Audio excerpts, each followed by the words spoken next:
Muito bem. Fala pessoalzinho do YouTube, tudo joinha com vocês? Eu de novo por aqui, professor Marcelo Antônio Homem de Melo, trazendo para vocês o quinto capítulo aqui da história do ChatGPT, né? Modos de pensar as relações com as inteligências artificiais. Então, a gente já veio aí falando nos modos anteriores a respeito aí da história do ChatGPT, agradecendo de cara aqui o professor Fernando Giannini, que é o autor do livro, que nos permitiu gentilmente fazer essa resenha dos capítulos do livro. Só por curiosidade, já falamos de o ser humano e a máquina, como foi esse encontro, então o Fernando vai tocar esse bate-papo com o ChatGPT como se fosse um relacionamento a dois. Então, uma coisa que já não é muito simples, né? Um relacionamento a dois, ainda imagina um relacionamento onde a gente está envolvendo máquina, né? Então a gente está falando de computador. Então o Fernando vai levar nessa toada, né? Vai levar nesse bate-papo com o ChatGPT como se fosse de fato aí um relacionamento a dois. As conversas se aprofundam, segundo encontro, então a gente vai um pouco mais fundo, a gente vai entrar um pouco mais na vida do outro, no conhecimento do outro, no ser humano, né? A gente vai entrar um pouco mais na vida do outro. Então, as conversas se aprofundam. Capítulo número 3, desentendimentos fazem parte.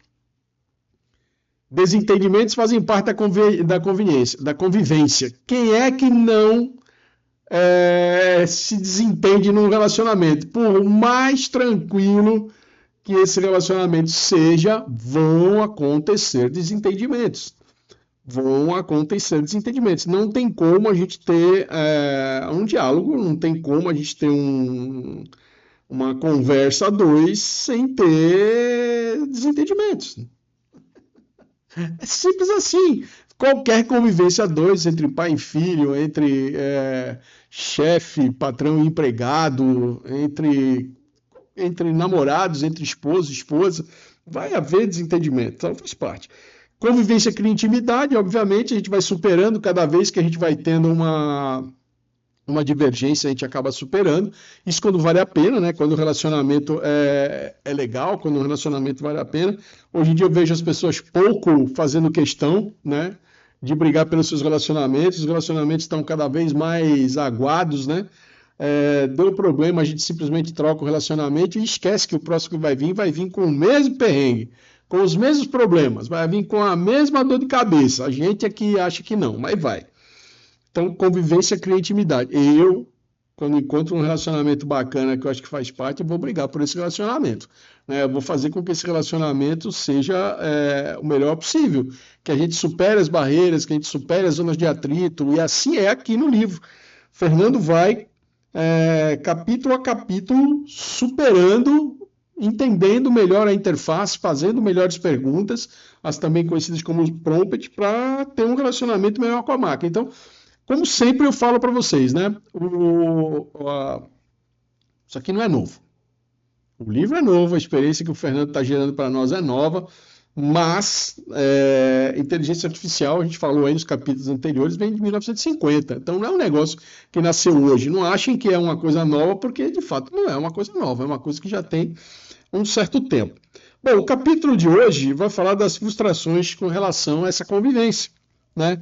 Onde é que a gente enrosca, onde é que a gente deixa de ser efetivo e onde é que a gente manda bem. Se vocês se lembrarem, no capítulo anterior, no capítulo 4, a gente teve Fernando pergunta a respeito, especificamente, de aspectos políticos do Brasil, né? Pergunta da esquerda e pergunta da direita, e a máquina não consegue desenrolar. Ou ela desenrola um pouco mais positivamente, ela no fundo, ela apresentou respostas enviesadas. Né? O que são respostas enviesadas? Respostas com um pouco mais de tendência para aquele lado do que para o outro lado. Fernando tentou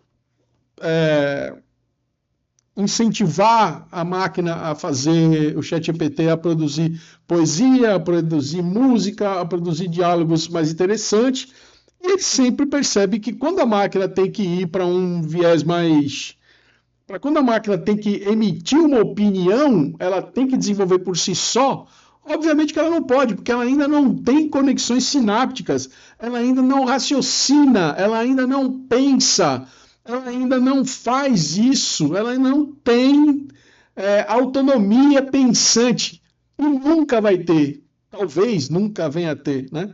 A não ser que o professor Miguel Nicoleles aí desenvolva muito bem essa história das conexões cérebro-máquina, a gente ainda está limitado nesse sentido. A máquina não tem raciocínio, a máquina não é capaz de emitir uma ideia, né? De emitir um parecer onde ela carregue as emoções, onde ela carregue o aprendizado.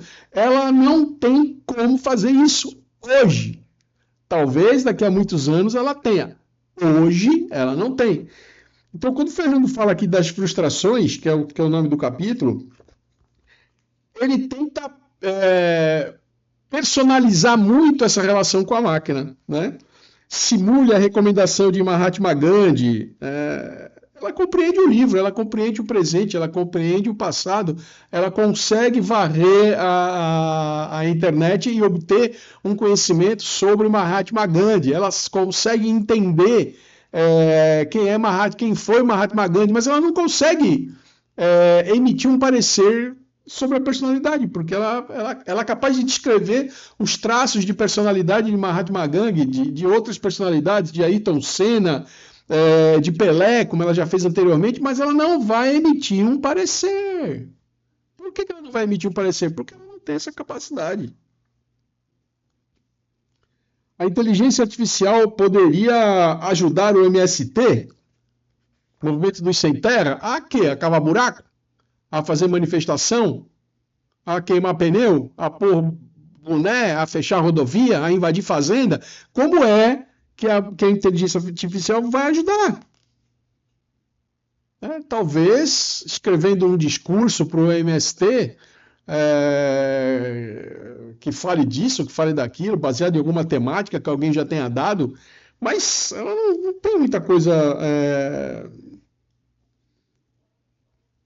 Tem uma maneira da gente conseguir discutir as tecnologias de cada época. Ela pode relacionar as tecnologias de cada época. Ela pode fazer um histórico, ela pode fazer uma linha do tempo de como a inteligência artificial chegou nesse momento atual. Pode? Pode. Consegue? Consegue.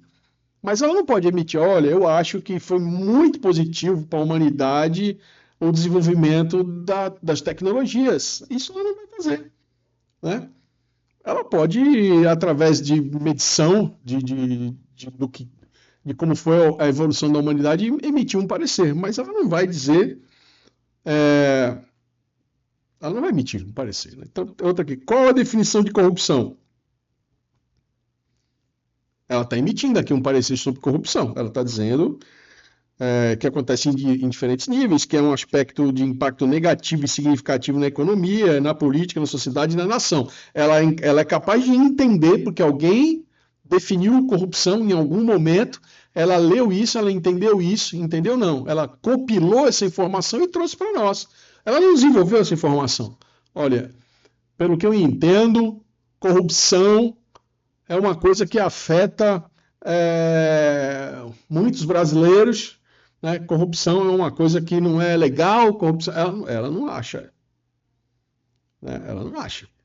Então, há uma dificuldade, né, para a máquina conseguir entender. Né? Da mesma forma, Fernando continua aqui falando, por exemplo, de fascismo.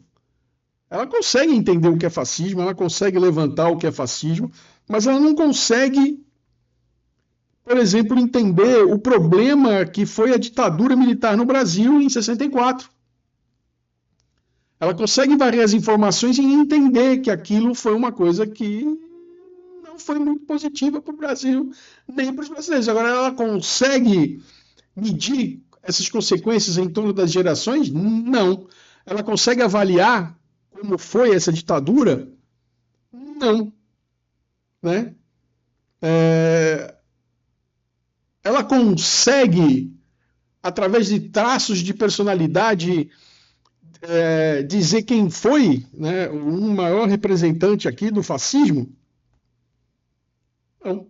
Mas ela consegue, de repente, através de alguns prompts, dizer que o cara tinha um bigodinho, dizer que o cara fazia um gesto, bati aqui 2 vezes, que o cara fazia um gesto assim, né? Ela consegue, mas nunca vai substituir o ser humano, nunca vai substituir o ser humano, né? Consegue dizer como é que a gente faz para combater a corrupção? Consegue, mas ela consegue exercitar práticas de não corrupção? Não. Ela consegue dizer, está aqui, né? Ela consegue dizer quais são as ações possíveis, ela consegue. Existe alguém responsável pela corrupção? Ela consegue dizer que é alguém que não tem transparência, que é alguém que não. Ela consegue dizer que é causado por vários aspectos, ela consegue dizer que isso pode estar presente em diversos grupos da sociedade, mas ela não vai entender isso como uma coisa maior, ela não pode entender isso como uma coisa maior e ela não vai entender isso como uma coisa maior. Então, é isso. As frustrações são nesse nível do entendimento. Né? Não, a gente não pode recorrer a uma inteligência artificial pensando que do outro lado tem uma pessoa. Né? Não pode. Do outro lado tem uma máquina que aprende à medida que ela erra, à medida que ela acerta, à medida que a gente faz o prompt e depois diz para ela, olha, essa sua resposta não foi certa, essa sua resposta merece um complemento, essa sua resposta, eu conheço um outro artigo científico que diz ao contrário, então eu estou te imputando aqui, estou carregando esse arquivo científico aqui para você conhecer esse artigo, né, que foi feito pelo meu aluno, que foi feito pelo professor XYZ, feito pelo professor Fernando Giannini. E aí, a partir daí, a máquina aprende com aquele prompt, com aquela entrada, com aquele diálogo que tem algo mais na resposta. E ela vai complementar as respostas dela, o banco de dados dela, o big data dela, com esse conteúdo que você upou para dentro dela. Então, eu acredito que a gente ainda vai muitos anos nessa toada, sabe? Muitos e muitos anos convivendo com uma tecnologia que ainda não é completa. É uma tecnologia que está sendo construída dia a dia por mim, por você, por todos que usam GPT, ChatGPT e inteligências artificiais e que estão aí lutando para conseguir fazer algo melhor, fazer algo mais bem feito, fazer algo mais bem transado. Então, lembre-se sempre, dominar a inteligência artificial, quer seja para escrita, quer seja para o design, quer seja para avaliação, quer seja para escrita, em qualquer nível, é extremamente importante para você se manter empregado no futuro. Então, hoje aqui é o dia 12/4/2024. Você vai estar vendo esse vídeo aqui no dia 13/4/2024. É uma previsão que eu estou fazendo. Então, você vai estar vendo esse vídeo no meu futuro, né? No meu futuro, onde eu estarei completando aí aniversário. Então não tem como a gente deixar a inteligência artificial para lá. Não tem. Não há hipótese alguma de que você não venha necessitar da inteligência artificial no futuro. E saiba que frustrações vão acontecer. Ela nunca vai te dar, nunca é uma coisa, né? Nunca é um lugar que não existe. Neste momento que a gente está conversando, que a gente está falando do livro, ela ainda não te dá com precisão tudo o que você quer. Né? Não dá para você acreditar 110% no que ela está te entregando. A gente ainda precisa interferir. Toda vez que eu peço um texto para o ChatGPT, eu vou lá, avalio. Então, no máximo, eu trabalho com o ChatGPT a nível de ideias. De ele me dando possibilidades, dele me listando maneiras de repente, eu falar isso ou falar aquilo. E assim eu vou trabalhando com o ChatGPT. Mas as frustrações não vão sumir tão cedo. Né? Bom, próximo capítulo aqui do ChatGPT, né? Estamos chegando aqui bem no finalzinho do livro. Quero saber muito mais sobre o que é a inteligência artificial. Então, no próximo capítulo, nós vamos entender muito mais sobre o que vem a ser a inteligência artificial. O Fernando vai continuar desafiando a máquina para ver aonde a máquina chega, até onde a máquina é capaz de ir. Né? É isso. Pessoal, mais uma vez, em nome do canal Tudo Ensino, que esse mês de abril de 2024 completa aniversário junto comigo. Não foi de propósito, foi uma baita coincidência a gente completar aniversário no mesmo mês. Agradeço a todos vocês, né? Acho importantíssimo a gente estar junto mais uma vez, é muito bacana. Eu gosto muito quando eu vejo um vídeo que dá lá 10 mil, 15 mil, 1.500 visualizações. E também gosto quando um vídeo dá 3, 4, 5 visualizações, porque eu entendo que a gente não tocou o coração de vocês. Gosto muito que vocês dão feedback para a gente.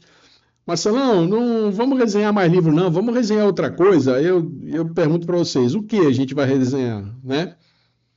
O que a gente vai redesenhar? Diga para mim aí o que a gente vai redesenhar, que a gente pensa no que a gente vai resenhar. Tá bom? Feliz essa história, né? Batemos aí os 25 mil inscritos esse mês de abril de 2024. Estava lendo uma estatística do próprio YouTube hoje, 0,01% das pessoas que têm canal no YouTube conseguem chegar à placa de prata, né, que é a placa dos 100 mil usuários. E a gente está percorrendo já um quarto desse caminho. Né? No aniversário de 2 anos aí do canal, percorremos já um quarto deste caminho. E eu dependo de vocês, né? Dependo de vocês para que a gente consiga superar essas marcas e chegar à marca dos 100 mil inscritos para a gente receber a nossa tão sonhada primeira placa prata, né? A placa dos 100 mil inscritos, tá bom? Muito obrigado, pessoal. A gente se vê em breve. Essa semana foi uma semana produtiva. E muito obrigado. Muito obrigado, muito obrigado, muito obrigado. Mais uma vez, muito obrigado. Até breve. Tchau!